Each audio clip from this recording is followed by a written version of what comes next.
네, 우리 찬양단 또 앙상블 팀은 가족과 함께 자리를 해주시기를 바랍니다.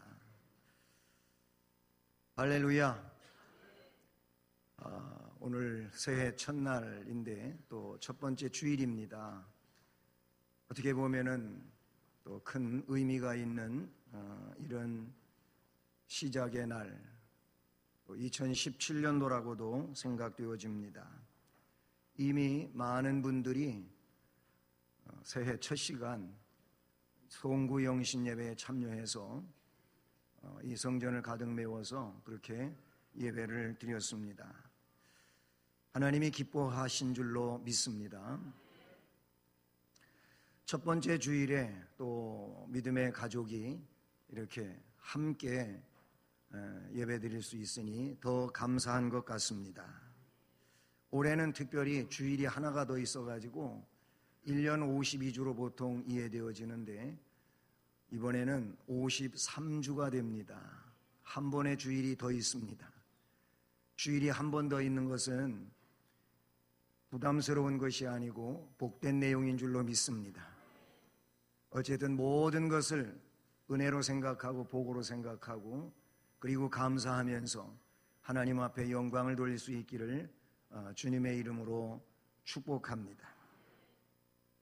오늘 방송실에서는 설교할 때 제 얼굴만 이렇게 모니터링하며 찍는데 저 카메라로 우리 성도들도 한번 쭉 찍어주시면은 나중에 지금 하라는 얘기가 아니고 딱 분위기 보고 우리 성도들 은혜 받는 모습을 그렇게 한번 또 많이 모였을 때 이렇게 찍어두는 것도 좋으리라고 생각합니다. 여러분, 2017년도는 하나님 나라를 확장하는 해이며 그리고 오늘 본문이 담겨져 있는 이 사도행전 10장 24절이 이 주제의 모토가 되는 것입니다. 오늘 말씀을 보면 이튿날 가이사랴에 들어가니 고넬료라고 하는 사람이 그의 친척 또 가까운 친구들 모아놓고 사도 베드로를 기다리며 그리고 그렇게 기다리던 사람들이 베드로 사도가 말씀을 전할 때 다 성령 세례 받았습니다. 성령 충만했습니다. 하나님의 신령한 복을 받은 줄로 믿습니다. 이는 곧 고넬료를 통하여 하나님 나라가 확장되어지는 이 부분을 말씀을 해주고 있습니다. 그러므로 2017년도는 우리 모두가 저를 비롯해서 우리 수원성심교회 온 성도들이 이 시대의 고넬료가 되기를 바라는 겁니다.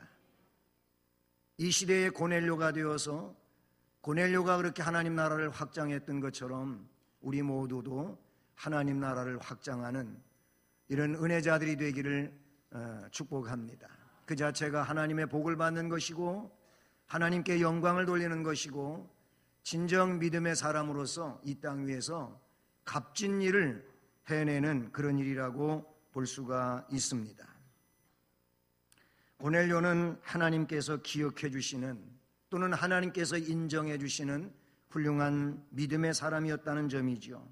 그 내용에 기본적으로 4절에 기록이 되는데 앞으로 돌아가 4절을 보면은 고넬료가 주목하여 보고 두려워 이르되 주여 무슨 일이냐이까 천사가 이르되 네 기도와 구제가 하나님 앞에 상달되어 기록하신 바가 되었으니 그의 기도하는 일, 구제하는 일, 하나님을 경외하는 일이 하나님이 인정해 주시고 그리고 그 기도를 듣고 그에게 천사를 보내시며 하나님의 복을 받는 이런 내용에 대하여 말씀해 주고 있습니다.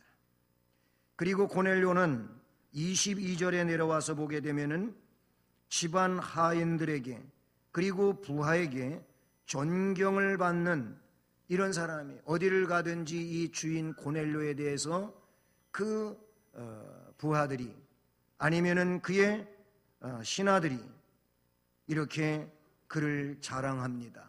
그를 인정하며 말합니다. 참 복 있는 심령이라고 생각합니다.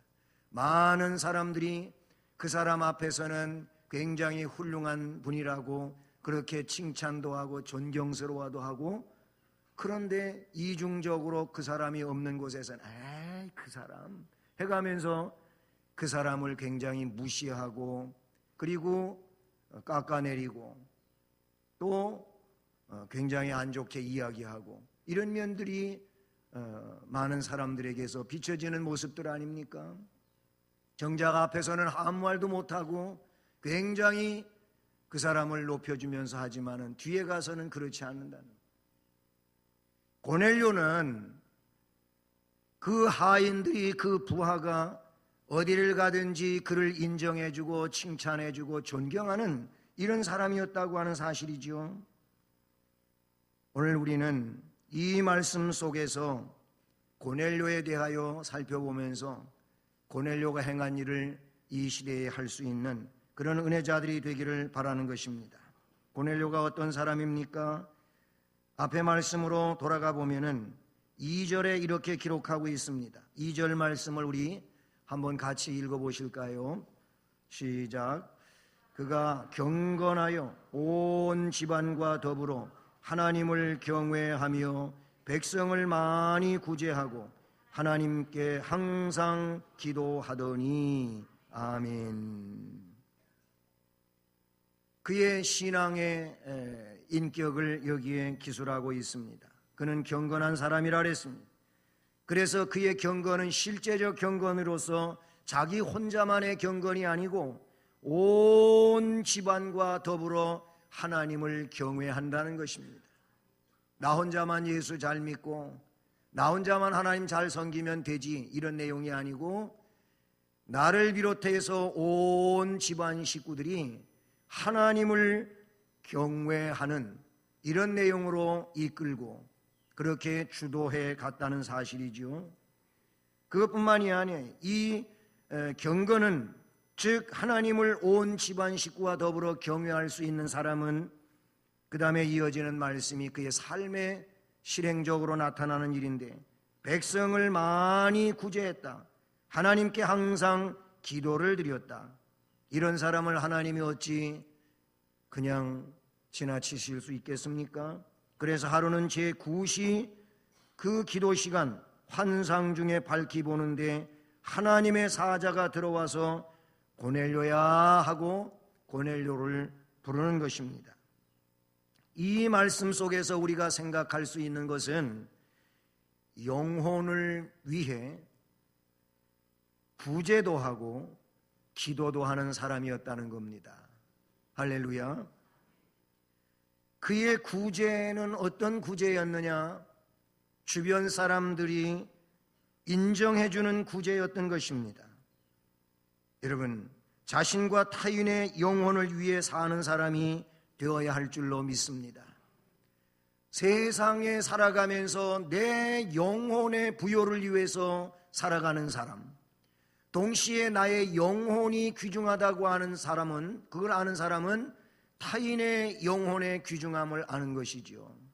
내가 귀중하면 다른 사람도 귀중하고, 나의 물질이 귀한 것이면 다른 사람의 물질도 귀한 것이고, 바로 그런 겁니다. 이 고넬료는 영혼을 위하여 사는 자였어요. 자신의 영혼은 물론이고 주변의 영혼들을 위하여 사는 삶이었었는데, 그 일을 위하여 먼저는 구제를 했다는 겁니다. 22절 말씀을 다시 보게 되면 거기 말씀에 이렇게 기록하고 있습니다. 그들이 대답하되 백부장 고넬료는, 여기서 그들은 이 고넬료가 베드로 사도에게 보낸 하인들 그리고 신하입니다. 이들이 가서 이 베드로 앞에서 고넬료를 이야기합니다. 백부장 고넬료는 의인이라는 겁니다. 하나님을 경외하는 사람이라는 겁니다. 그 사람은 우리만이 아니고 온 유대 족속들도 칭찬하는 사람이라고 합니다. 유대인이 이방인 칭찬하는 일은 진짜 인색하고 별로 없습니다. 그런데 이 고넬료만큼은 유대인들도 칭찬한다는 거예요. 할렐루야. 여러분, 그의 구제는 하나님이 귀하게 여기시는 은밀한 구제였어요. 남을 돕는데, 남을 돕는 그 일이 자칫 잘못하면 자기 자랑이 될 수 있고 그렇지 않습니까? 근데 이 고넬료는 성경대로 정말 헌신적으로 그리고 기쁨으로 그러면서도 은밀하게 하지만은 그 역사들이 나타나는데 어떻게 숨길 수가 있겠어요? 그래서 이 고넬료의 구제는 하나님이 기뻐하시는 구제였으며 사람들이 너무나도 귀하게 여기고 그를 드러내놓고 자랑하지 않을 수 없는 그런 고넬료의 구제였다는 것이죠. 여러분, 하나님이 귀히 여기시는 은밀한 구제의 삶은 복이 되는 줄로 믿습니다. 말단 직원이 칭찬하는 사장님은 훌륭한 사장님인 줄로 믿습니다. 대체적으로 그 사장님 밑에서 일하면서 월급을 받고 생활비를 받으면서도 그 사장님이 뭐 짜다든지 그 사장님이 굉장히 자기만 생각하고 직원들은 함부로 부린다든지 많은 부분이 그래요. 그 사장님 자랑하는 사람이 그렇게 많지 않더라고요. 다 사장님 안 좋게 얘기하는 사람들이 더 많아요. 세상이 그래요. 그러니 말단 직원으로부터 아니 그 밑에 직원으로부터 칭찬받는 존경받는 사장님은 훌륭한 사장님 아닐 수가 없지요. 그 신하들이 그의 부하들이 칭찬하는 고넬료는 정말 훌륭한 고넬료가 아닐 수 없다 그런 얘기인 것이죠. 구제와 선교를 위해 기도는 유창하게 잘하는 사람들이 많습니다. 그런데 실제로는 기도와 그의 입으로 말하는 것처럼 실제적으로는 구제하는 일도 빈약하고 선교하는 일도 빈약해요. 정말 그 입으로 그렇게 말하고 있다면 그 실제적인 삶에 있어 그렇게 하는 자가 훌륭한 자인 줄로 믿습니다. 기도하는 것처럼 살면 좋겠습니다. 아멘. 기도는 유창하게 하는데 기도하는 것처럼 안 사니까 결국은 삶과 기도가 이중적이 되는 것이죠. 여러분, 기도하여 고백했으면 기도하는 것처럼 살아갈 수 있기를 주님의 이름으로 축복합니다. 또한 고넬료는 기도하는 사람이었습니다. 그의 기도는 하나님께 상달되는 기도였습니다. 내 기도와 구제가 하나님 앞에 상달되어 기억하신 바가 되었으니 4절과 31절에 나타나는 말씀입니다. 고넬료는 항상 하나님께 기도하던 사람입니다. 그러니 그렇게 기도하던 중에 천사를 만나게 되고 다시 없는 복된 소식을 듣게 됩니다. 그는 나흘 전에 정해진 낮기도 시간에 하나님의 천사를 만납니다. 베드로 사도를 청하여 말씀을 들을 것을 지시받습니다. 그게 기도 시간에 있었던 일이라는 것이죠. 그는 일정하게 정해놓은 기도 시간들이 있었으며 그 기도 시간을 성실히 지켰으며 꾸준하게 그렇게 기도해가는 기도의 삶 속에 하나님의 임하심이 함께 했음을 믿습니다. 하나님 앞에 상달되는 기도, 하나님이 기억해 주시는 기도가 제일로 훌륭한 기도이겠지요. 아무리 많이 외치며 기도한다 할지라도 하나님이 들어주시지 않거나 그 기도를 별로 하나님이 받고 싶어 하시지 않는다면 의미가 없지 않겠습니까? 하나님이 외면하시는 기도는 헛수고나 다름이 없을 것입니다.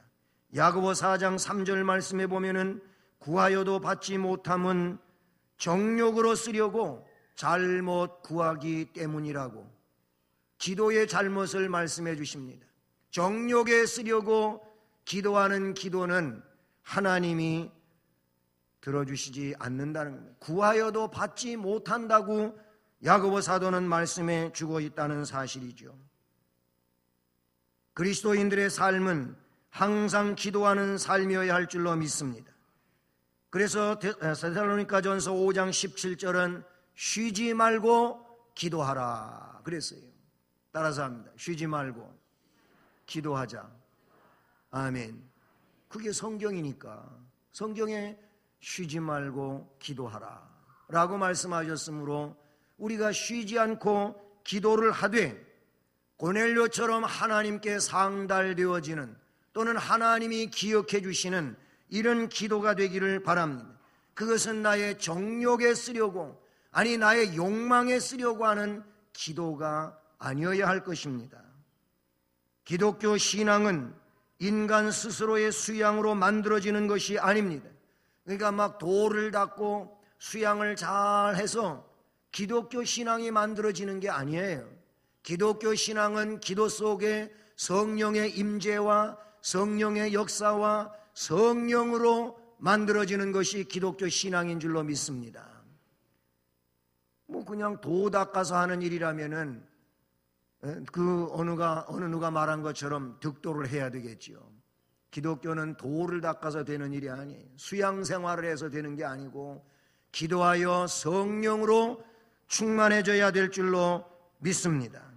성도가 기도 생활을 게을리한다면 하나님과의 교제가 중단이 됩니다. 우리 그래서 부모님들은 어린아이들에게 기도를 가르쳐야 돼. 자신도 기도해야 되고 너도 이렇게 기도하며 살아야 된다고 하는 기도를 가르쳐줘야 되는 줄로 믿습니다. 어쨌든 성도가 기도를 게을리한다면 하나님과 교제에 중단돼, 그리고 그 신앙은 지식적인 차원과 그런 이상을 벗어나지 못하고 거기에 머무르게 되고 메말라 죽는 신앙이 될 수밖에 없습니다. 기도 게을리하는 사람 치고 신앙이 살아있는 것 봤습니까? 기도 게을리하면은 오히려 그 입에서 불평의 언어가 나오게 되고 그 입에서 또한 비판하는 언어들이 나오게 되는 거예요. 기도하지 않기 때문에 그런 거예요. 그러므로 내가 불평하는 마음이 생겨나고 그리고 비판하는 마음이 커져간다면 먼저 기도하지 않음을 여러분 깨달으시길 바랍니다. 기도를 하다가 보면은 성령의 역사가 있고 성령의 역사가 있게 되면 불평하던 일이 오히려 감사하는 일로 바뀌어지게 되고 비판하던 일이 칭찬하는 일로 바뀌어지게 되는 것입니다. 그게 기도하는 데서 얻어지는 영적인 소득이라 그런 얘기를 우리는 깨달아야 됩니다. 이 시대는 비판하는 일들이 너무나도 팽배해져 있습니다. 그것은 세상에서만이 아니고 교회에서도 많은 사람들이 비판의식을 가지고 살아갑니다. 알고 보면 기도에 그런 밑거름이 없기 때문에 그런 것입니다. 지식적인 것만 커가기 때문에 그렇게 되어지는 것이죠. 기독교는 전인격적인 차원의 종교입니다. 인간의 입술과 머리로만 믿는 이상주의가 혹은 신비주의가 기독교가 아닌 것입니다. 입술의 기도와 더불어서 손과 발의 생활 고백이 수반되어야 하는 인격적 종교가 기독교라 그런 얘기입니다. 그래서 기독교는 신앙생활이라고 말하고 있고 그리고 그 생활 자체가 예배라고 말하고 있는 것입니다. 예배는 곧 예배당에 와서 드리는 것만이 예배가 아니고 예배당에서 드려진 예배의 근거에서 이제는 삶의 터전에서 생활로 하나님께 영광을 돌리는 예배가 되어야 할 줄로 믿습니다. 이것이 기독교의 본질이라는 사실인 것이죠. 그래서 예수님은 마태복음 5장에서도 너희의 빛을 사람들한테 비추라고 말했습니다. 그 빛을 비추는 것이 착한 행실이라고 꼬집어서 이야기했습니다. 이 착한 행실로 이제 사람들에게 빛을 비추어서 그 빛을 보는 사람들이 하나님 아버지께 영광을 돌리게 하라는 것입니다. 결과적으로 나의 착한 행실을 통하여 하나님을 칭찬하게 하는 이런 일을 하라고 말씀해 주신 줄로 믿습니다. 그 사람의 생활 내용은 그 사람의 신앙의 창문이라고 말할 수가 있어요. 달리 말하면 그 사람의 생활 내용은 사람들이 보는 거울이라는 겁니다. 나를 보면서 뭘 말할 수 있으며 상상해내느냐, 이것은 귀한 일인 줄로 믿습니다. 나를 보면서 신앙을 말하고 나를 보면서 하나님을 논하고 나를 보면서 아름다운 역사를 말하는 일이라면 나는 진정 신앙의 좋은 거울로서의 삶을 살아가고 있다는 점인 것이죠. 사랑하는 여러분, 그리스도 안에서 하나님을 섬기는 성도들은 마땅히 그리스도의 그 진실한 생활을 이 사회 속에서 보여주어야 할 것이며 나타내야 될 줄로 믿습니다. 고넬료가 모델이라는 것입니다. 고넬료가 그렇게 했다고 말씀해 주고 있지 않습니까? 이처럼 고넬료는 영혼을 위해 구제도 할 줄 알고 영혼을 위하여 기도하는 이런 사람으로 살아갔다는 겁니다. 여러분, 2017년도에는 영혼을 위하여 기도합시다. 나의 영혼 물론이고 주변의 영혼들을 위하여 기도합시다. 그리고 또한 그 영혼들을 위하여 희생하며 물질을 구제 헌금으로 나눌 수 있는 이런 은혜가 있기를 바라는 것입니다. 구제는 그러므로 복음을 전하는 데 있어서 간접적으로 길을 열어가는 이런 내용인 줄로 믿습니다. 또 고넬료는 어떤 사람입니까? 지도자에 대한 존경과 겸손을 겸비한 사람이었습니다. 말씀해 보게 되면 고넬료는 하나님의 명령대로 베드로를 모셔오기 위해서 하인 둘과 그리고 그 집에 또한 군사를 보낸 것이죠. 그런데 이들이 갔습니다. 하인과 부하를 보내서 요빠에 도착하고 베드로는 이 하인과 부하에 의해서 하나님의 지시하심을 또 받게 되며 고넬료의 집으로 오게 됩니다. 즉 가이사랴로 왔어요. 저 요빠 항구에서 가이사랴로 오게 되었습니다. 그때 베드로가 고넬료의 집에 도착하지 않습니까? 오늘 읽은 본문에 나오는 내용인데 고넬료는 베드로의 발 앞에 엎드립니다. 자기 집에 이제 하인들과 그리고 부하와 함께 그 훌륭한 말씀의 사도, 능력의 사도 베드로 사도가 자기 집에 들어오십니다. 고넬료는 얼른 나가서 그 베드로 앞에 엎드려 절을 합니다.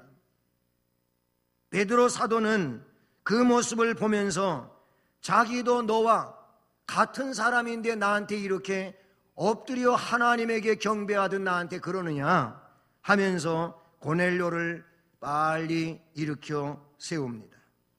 사람들은 어느 정도 인정받는 지위에 오르게 되면 다른 사람들의 칭찬을 또 받기 시작하면은 교만해지기 쉽지요.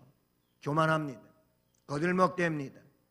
그래, 내가 그래도 이 정도 되니까 저 사람들이 나한테 저렇게 굽신거리지 하면서 자기도 모르게 어깨를 으쓱거리며 교만한 자리에 오르게 됩니다. 그래서 다른 사람 앞에 머리를 숙이는 일, 무릎을 꿇는 일은 잘 하지를 않습니다. 열왕기하 5장에 나오고 있는 나만 장군이 그런 예라고 볼 수 있어요.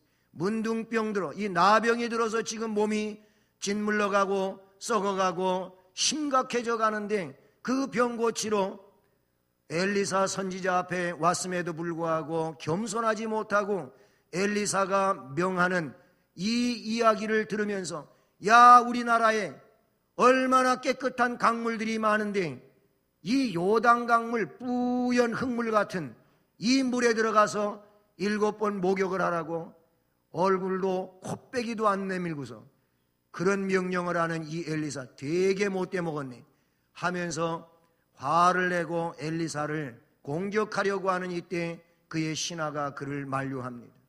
아니 장군님, 지금 그거보다 더한 이야기를 해도 들을 판인데 그런데 그 얘기를 가지고 화를 내십니까? 안 나오면 나중에 내든지 우선 시키는 대로 해보시지요. 그래서 요단강에 갔지 않습니까? 어떻게 했어요? 목욕했습니다. 물에 들어갔다가 나오고 들어갔다가 나오고 한 번 들어가고 두 번 들어가고 그랬는데 아무렇지 않아요. 그런데 7번 들어갔다 나오니까 그의 살이 어린아이의 살결과 같이 됐다. 할렐루야. 그 이 엘리사의 이야기에 의해 가지고 나만 장군이 교만을 부렸어요. 세상에 거의 이런 일들이 많이 있어요. 하나님의 말씀을 전하는 하나님의 종을 사랑하고 존경하시기를 바랍니다. 이 사랑과 겸손은 하나님을 감동시키는 놀라운 일이 될 것입니다. 고넬료가 그렇게 하다가 하나님을 감동시켰고 하나님은 고넬료의 손을 들어주신 줄로 믿습니다. 지도자를 존경하고 사랑하는 것이 겸손인 줄로 믿습니다. 자녀들을 어른을 존경하기 하는 이런 일들을 위해 교육하시길 바랍니다. 인사 잘하는 아이들로 교육하시길 바랍니다. 날이 갈수록 아이들이 어른들에게 인사하지 않는 이런 세대가 되어가지 않습니까? 오늘 우리가 3대 예배를 드리며 가족이 한자리에 앉아 있고 심지어는 3대가 함께한 그런 가정들도 없지 않아 있습니다. 여러분, 여러분의 어린 자녀들을 이렇게 지도자를 존경하는 그런 인물들로 가르치고 키우십시오. 그리고 인사 잘하는 자녀들로 키우십시오. 그냥 지식적으로 똑똑하게만 키우려고 하지 마시고 인격을 키우시기를 바랍니다. IQ의 문제가 아니라 EQ의 문제가 되는 것인 줄로 믿습니다. 지식의 문제가 아니라 감정의 문제를 우리는 기억해야 될 줄로 믿습니다. 그래야 된다니. 이 지도자에 대한 존경과 겸손을 가지고 있는 고넬료, 그가 훌륭한 인격자라고 볼 수 있는 것입니다. 마지막으로 이 고넬료는 뜨거운 영혼 사랑을 하는 사람이었습니다. 오늘 24절 말씀 다시 봅니다. 이튿날 가이사라에 들어가니 고넬료가 그의 친척과 가까운 친구들을 모아 기다리더니 그랬어요. 27절로 내려갑니다. 더불어 말하여 들어가 여러 사람이 모인 것을 보고, 거기에도 여러 사람이 모여 있다 그랬어요. 다시 33절로 내려옵니다. 내가 곧 당신에게 사람을 보내었는데 오셨으니 잘하였나이다. 이제 우리는 주께서 당신에게 명하신 모든 것을 듣고자 하여 다 하나님 앞에 있나이다. 여기 다가 누구예요? 고넬료가 불러 모은 자들이에요. 그가 강권해서 불러 모은 자들이라고 볼 수가 있는 겁니다.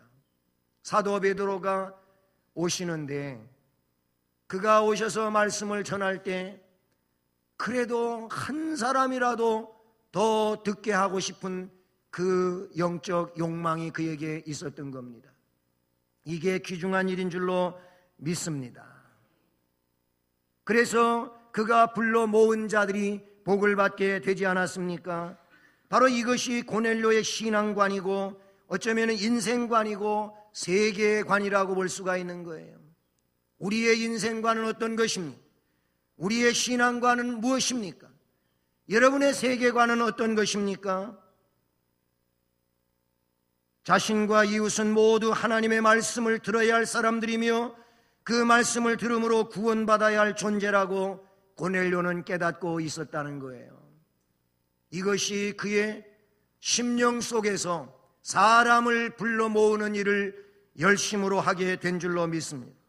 우리는 영적인 양식을 혼자만 먹으려는 그런 마음이 아니라 그런 안일에 빠지지 말고 우리는 예배와 신앙적인 모임에 또 행사에 우리의 친척, 친구, 이웃을 초대하여 참여시켜야 할 줄로 믿습니다. 그리고 하나님의 말씀을 듣도록 권유하는 사람, 그리고 친절로서 다른 사람들을 대하여 그들이 나를 통하여 주님 앞으로 올 수 있도록 해야 될 줄로 믿습니다. 먹고 마시는 파티로만 여러분 가족이 혹은 여러분 친구가 모이지 않기를 바랍니다. 말씀을 듣는 예배 모임을 만들고 모일 때에는 온 식구 그리고 친척, 친구, 이웃을 불러 모아놓고 함께 예배를 드리며 말씀을 듣는 고넬료 같은 사람이 되기를 바라는 것입니다. 이게 하나님 나라를 확장하는 비결이 아니면 무엇이겠습니까? 하나님의 나라는 어떻게 확장되어야 하는 것입니까? 구체성을 고넬료를 통하여 제시해주고 있으니 고넬료가 자기의 친구를 불러 모았어요. 자기의 친척을 불러 모았어요. 자기의 이웃을 불러 모았어요. 어디로?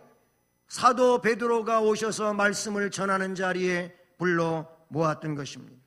오늘 이 시대는 많은 사람들이 일가 친척이 여러 가지 음식을 만들고 아니면 어떤 뷔페 식당을 가고 어떤 1급 요리집을 가고 파티로 많이 모이지 않습니까? 그냥 먹는 일이 그 일의 즐거움을 느끼고 그것이 어떻게 보면 주 임무인 것입니다. 우리 신앙인들은 먹고 마시는 일도 모일 수도 있겠지만은 그 모임의 시너지를 가져올 수 있도록 거기가 말씀이 있고 거기가 기도가 있고 거기가 예배가 있다면은 이거보다 금상첨화가 어디 있겠습니까? 이런 은혜가 있기를 주님의 이름으로 축복합니다. 고넬료의 주변 사람들이 고넬료의 말을 듣고 따랐지 않아요? 고넬료가 오라 그러니까 그들이 왔어요. 이게 귀한 것인 줄로 믿습니다. 어떻게 그렇게 됐을까요? 그의 경건과 선행의 삶이 사람들에게 인정을 받아서 고넬료가 하는 말은 잘 들어요.